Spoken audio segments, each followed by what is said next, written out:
Okey, Assalamualaikum warahmatullahi wabarakatuh. Okey, selamat kembali ke channel MZ Vlog. Okey, untuk hari ni saya akan mengkongsikan tips. Kali ni tips yang barulah.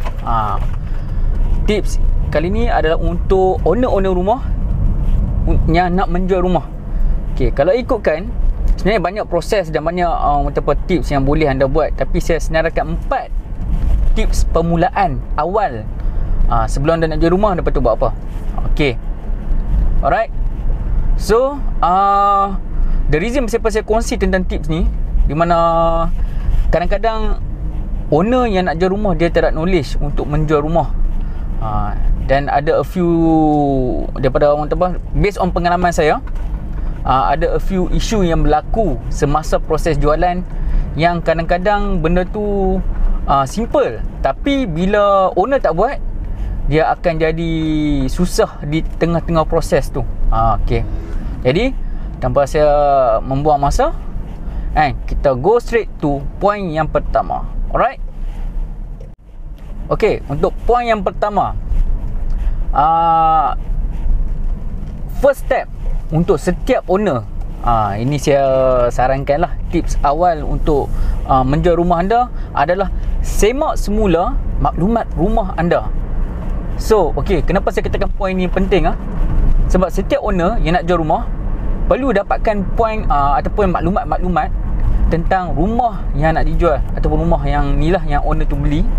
Okay, antaranya, adakah rumah tu freehold atau leasehold, adakah bumi lot atau non bumi lot, dan kena dapatkan square feet rumah tersebut, adakah land area dia, dia dapatkan detail tentang land area dia dan build up area dia, dan semua maklumat tu ada dalam geran atau di dalam SMP yang telah disign. Okey, itu dari segi maklumat rumah. Okey, dan untuk maklumat juga, dalam bahagian maklumat juga, owner juga perlu dapatkan maklumat tentang berapa baki hutang yang belum diselesaikan untuk loan rumah yang nak dijual ni. Disebabkan first kita nak kena check adakah harga jualan selepas tolak hutang owner rugi atau untung. Jadi benda tu dia kena tahu, dan dia kena faham setiap loan rumah dia ada lock-in period. Ini bergantung pada bank lah. Okey, setiap loan yang kita buat untuk membeli rumah, dia ada lock-in period yang akan ditentukan oleh bank-bank, dan owner perlu dapatkan maklumat tu dekat ni lah bank yang dibuat pinjaman perumahan tu. So, apa tu lock-in period? Okey, lock-in period ni katakanlah peminjam boleh dikenakan penalti jika menjual rumah tu dalam tempoh lock-in period. So maksudnya katakanlah dia kata lock-in, kata ni saya beri contoh lah, lock-in period 2 tahun. So sebelum 2 tahun tu owner tu nak jual rumah, so dia ada percentage penalti yang perlu dibayar oleh peminjam kepada bank. So saya bagi dari satu contoh, katakanlah penalti selalunya dalam 2% to 5%, dan katakanlah saya bagi contoh loan pinjaman perumahan tu ada 200,000, dan saya ambil maksimum denda dikenakan ada 5% lah. So anggaran akan dibayar oleh peminjam untuk loan rumah tu adalah 10,000. Banyak tu. So benda tu adalah more to technical yang perlu owner check dengan bank yang dibuat pinjaman perumahan. Okay, alright. So itu adalah untuk point yang pertama. Jangan lupa dapatkan dan semak maklumat detail rumah tu dan loan perumahan owner. Okay. Point yang kedua, selepas anda dapatkan semua detail-detail tentang rumah anda, amatlah penting, based on experience saya lah, untuk setiap owner semak harga pasaran dahulu. Okey, kenapa saya katakan semak harga pasaran? Okey, perkara ni sebenarnya jarang ataupun kurang lah owner-owner rumah nak jual rumah ni dia take note tentang menyemak harga pasaran. Okey, disebabkan ramai yang kata dah semak harga pasaran, tetapi sebenarnya bila saya tanya semak dengan siapa, dengan valuer ke, jurunilai yang ni lah, dia tetap. Saya sembang dengan jiran saya cek harga, jiran saya jual harga rumah tu. Jadi harga pasaran yang diletakkan oleh jiran-jiran anda tak termasuk dalam harga pasaran yang diletakkan oleh jurunilai yang berdaftar. So banyaklah lahirnya jurunilai yang tak bertauliah, iaitu jiran-jiran. Okey. Sebab apa? Sebab kadang-kadang situasi dia macam ni ini kes yang pernah terjadi Kadang-kadang owner dia letak harga, contoh harga jualan dia 300,000 rumah tu, sedangkan harga pasaran kawasan rumah tu adalah mungkin 250 kemungkinan, ataupun kurang daripada itu. Dan jika owner menjual melebihi harga market value, dan sekiranya sebelum dijual belum buat penyemakan, dan buyer, ini antara owner dan buyer, tak termasuk dengan ejen hartanah. Ini katakanlah owner tak gunakan khidmat ejen hartanah. So katakanlah buyer buat loan, lulus 300,000, loan akan lulus. Tapi kena bear in mind, untuk rumah subsale, setiap bank akan hantar valuer untuk semak semula harga pasaran. Dan katakanlah nasib tak melebihi owner, harga pasaran hanya dinilai 250. Okey, bank, dari segi bank, dia akan release duit based on harga yang jurunilai tetapkan 250. So katakanlah owner letak harga 300,000 dan loan lulus 300,000. So maksudnya buyer kena tambah lagi 50,000 untuk cukupkan harga jualan, melainkan owner turunkan harga jualan. So benda tu dia akan jadi tak cantik lah di pertengahan proses. So selalunya apa yang saya sarankan ataupun apa yang saya buat, okey, saya akan semak harga pasaran terlebih dahulu sebelum mengambil lantikan daripada mana-mana owner. Sebab saya kena make sure harga pasaran selari, okey, dengan harga jualan yang nak ditetapkan oleh owner. Kalau katakanlah owner nak letak lebih, saya akan advise owner untuk ikut harga pasaran supaya senang untuk kita buat proses jual beli. Jadi itu antara advice yang saya akan buat lah untuk setiap owner. Bukan apa, sebab kita nak kena make sure proses ni berjalan lancar. Jadi bila katakanlah owner still dengan ego dia nak follow dengan harga jualan tu, so owner buyer terpaksa tambah 50,000. So katakanlah buyer tak mau tambah, so buyer dah hak untuk cancel. Sebab apa? Owner jual melebihi harga pasaran. Jadi itu yang kita tak nak berlaku untuk setiap owner. Okey?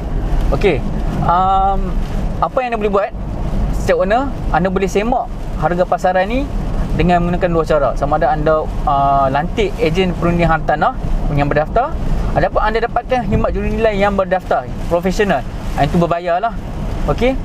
So katakanlah anda perlukan khidmat untuk menyemak harga pasaran, anda boleh layari laman web www.perundingjualbelirumah.com dan saya boleh tolong semak untuk anda secara percuma.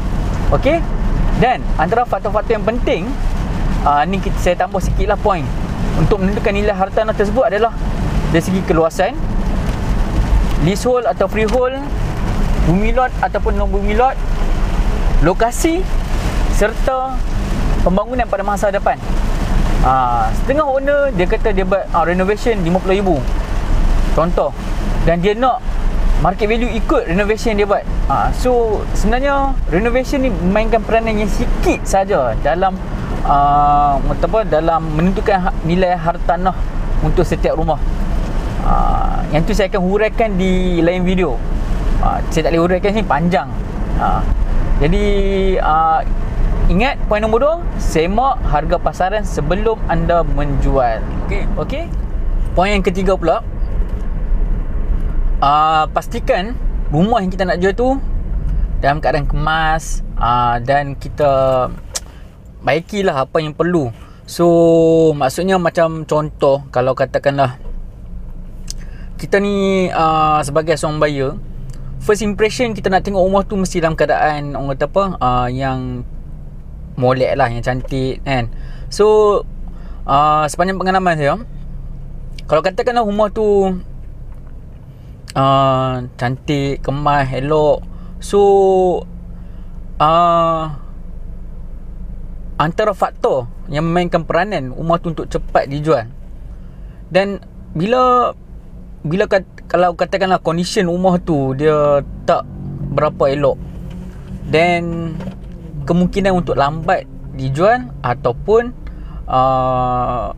banyak nego daripada side buyer. Ini based on pengalaman lah. So ada juga yang mana yang bila buyer tengok first impression, dia memang dah jatuh hati terus, ready untuk booking tanpa ada nego. So dengan price tu pun dia puas hati. So ini based on pengalaman lah. Dia on the spot dia booking. Jadi benda tu alhamdulillah rezeki untuk owner-owner. So make sure lah, bukan saya nak kata kena buat renovation yang amat melampau, tak. Maksudnya kita jaga kawasan bersekitaran rumah. Kalau katakan rumah tu dalaman, make sure potong rumput, dan kalau boleh make sure kita kemas lah sikit mana yang perlu, macam kemaskan dinding-dinding yang orang kata apa, potong tu kita check balik lah. Dan mungkin kita tengok balik siling-siling yang bocor, kita repair balik apa yang perlu kan, pipe-pipe yang bocor. So kita make sure benda-benda ni yang standard lah, standard. Benda ni terjaga, InsyaAllah buyer senang untuk berurusan. So tak banyak nego daripada orang kata apa, side buyer. Dan kalau katakanlah owner-owner rumah tak menjaga aspek-aspek ni, so kemungkinan dua perkara ni boleh berlaku. So salah satu dia, rumah anda akan lambat terjual.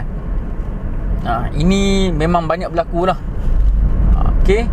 Dan second, rumah anda terjual tapi dengan 1001 alasan daripada side buyer. Maksudnya dia nak nego price, so mungkin dia akan minta owner buat lah apa semua. So kemungkinan owner kena kurangkan harga rumah yang banyak untuk tampung kos penyelenggaraan daripada side buyer. Itu yang daripada segi pengalaman saya yang banyak berlaku. So itu antara poin-poin yang penting untuk owner take note. Benda tu simple je, benda tu sikit, tapi dia mainkan peran yang penting sebenarnya untuk penjualan rumah ni. Sebab saya bercakap based on pengalaman saya lah. So mungkin ada orang dia ada tips-tips ataupun faktor-faktor yang berbeza. Tapi based on pengalaman saya yang banyak saya deal, ini pun memainkan peran yang penting. Okay, tips yang terakhir, yang keempat dan last. Kenapa saya masukkan poin ini ke dalam 4 tips awal untuk owner menjual rumah? Ini adalah masalah-masalah yang ramai owner hadapi. Okay, mungkin tak semua, tapi kebanyakan kes yang saya handle, ada a few kes yang ada poin ini. Okay, make sure ataupun pastikan rumah anda sentiasa sedia untuk dilawati. Ini antara tips yang penting untuk anda menjual beli ya. Okay, sebab apa? Bagi menarik, tapi mungkin setengah orang terlepas pandang. Sebab okay, saya huraikan based on pengalaman saya, dan saya masukkanlah a few situation. Sebab setiap situasi berbeza. Okay, situasi pertama, owner rumah tinggal di dalam rumah yang nak dijual. Okay, mengikut pengalaman, situasi ni antara yang mudah untuk kita handle. So sebab owner rumah tu ada dalam rumah, so lebih mudah untuk kita berurusan membawa buyer ke rumah. Jadi apa yang owner perlu buat, make sure macam saya kata lah, poin nombor 3 tadi, make sure rumah kemas dan orang kata apa, dalam keadaan elok. So ini simple. So selalunya kita akan tanya owner ready ataupun bila untuk viewing. So owner reply, so kita bawa buyer. Ini adalah paling mudah. So owner bekerjasama dan kita pun boleh bawa buyer. Alright. Situasi yang kedua, owner tak tinggal di rumah, tapi dia tinggal jauh daripada tempat ataupun rumah yang dia nak jual. Okey, ada setengah owner yang beli rumah di kawasan yang dia tak tinggal, dan dia tinggal jauh. Macam contoh owner di KL, rumah yang nak jual di SP, Sungai Petani, Kedah. So dalam situasi ni ada a few solution lah yang boleh dibuat oleh owner. Macam setengah dia assign perunding hartanah. So kalau ikut pengalaman saya, owner akan bagi kunci lah dekat perunding hartanah, dan perunding hartanah akan bawa lah buyer. So dia akan serahkan 100% kepercayaan kepada perunding hartanah. Itu pentingnya ada perunding hartanah untuk situasi ni. So perunding hartanah akan directly dengan owner untuk bawa buyer. Dia akan inform lah owner hari ni. So owner selalunya tak ada masalah lah. Okay. Ataupun second, dia akan tinggalkan kunci ni dekat ahli keluarga yang berdekatan dengan rumah. Ada setengah tinggal dekat parents, setengah tinggal dekat pakcik, kan. So selalunya benda ni kita nak mudahkan kerja owner. So kita tak mau owner ulang-alik. So based on pengalaman, bila ada viewing, seeloknya owner lantik lah perunding hartanah untuk bawa buyer ke rumah yang nak di viewing. Okey. Situasi yang ketiga. Okey. Situasi ni memang agak banyak berlaku, di mana rumah owner yang nak jual tu ada penyewa. Okey. Ada setengah penyewa yang sangat-sangat memberi kerjasama. Saya respect penyewa macam tu. Bila kita tanya boleh kita nak bawa buyer, nak viewing apa semua, okey, dia bagi kerjasama. Okey, boleh, saya free hari ni. So mudah. Okey, mudah. Dan ada juga saya bertembung di mana dalam situasi penyewa tak memberi kerjasama langsung. Okey, ada dia kata okey, mai hari ni. Okay, kita pun bawa buyer. Bila dah bawa buyer, tiba-tiba pula saya kena balik kampung dalam keadaan buyer dan saya berada di dalam depan rumah. Jadi agak tak best lah bila kita beritahu owner kata siapa dia buat macam ni, kan. Sebab owner nak jual rumah, tapi penyewa tak bagi kerjasama. Sangat tak best lah benda tu. So seeloknya setiap owner yang ada penyewa di rumah, saya sarankan dan cadangkan, make sure anda info kepada penyewa anda yang anda nak jual rumah. Okay, dan anda discuss dengan penyewa rumah anda bila yang dia sesuai ataupun dia selesa untuk bawa buyer view rumah dia. Mungkin weekend ke, weekdays ke, time ke berapa. So benda tu make sure anda nyatakan dekat ejen anda ataupun anda dekat buyer anda. Lebih mudah lah untuk berurusan dengan penyewa. Alright. Okay, setakat ni lah. Okay, 4 tips awal untuk menjual rumah anda. So saya listkan benda ni. 4 benda ni penting dari segi orang kata apa, untuk permulaan. Okay. Jadi kalau nak ikutkan, banyak sebenarnya dia punya orang kata apa, flow untuk menjual rumah ni. Tapi saya senaraikan 4 dulu yang permulaan. So insyaAllah nanti saya akan buat lagi video untuk tips-tips ke hadapan, ataupun ada tips-tips tambahan saya akan tambah lagi lah. Okay. So semoga tips-tips ni dapat membantu anda untuk membuat persediaan menjual rumah, InsyaAllah. Dan saya harapkan tips-tips ni memberi manfaat pada anda lah. Mungkin anda dah faham, mungkin anda dah tahu dah. So anda boleh praktik benda ni untuk make sure segala urusan jual beli rumah anda berjalan lancar. Okay. So setakat ni video daripada saya. InsyaAllah saya akan kembali lagi dengan video-video yang seterusnya. So jangan lupa, kalau anda ada apa-apa pertanyaan, boleh lari www.perundingjualbelirumah.com. Anda boleh semak harga pasaran yang percuma. Anda boleh tengok listing-listing untuk jual beli hartanah di utara. Dan yang berminat untuk menjadi ejen hartanah ataupun perunding hartanah, boleh hubungi saya. Dalam website tu saya ada include semua. Alright. Jangan lupa www.perundingjualbelirumah.com. Saya sertakan link di dalam description. Nanti anda tengok sendiri. Okay. Jumpa lagi di next video. Assalamualaikum warahmatullahi wabarakatuh. Bye bye.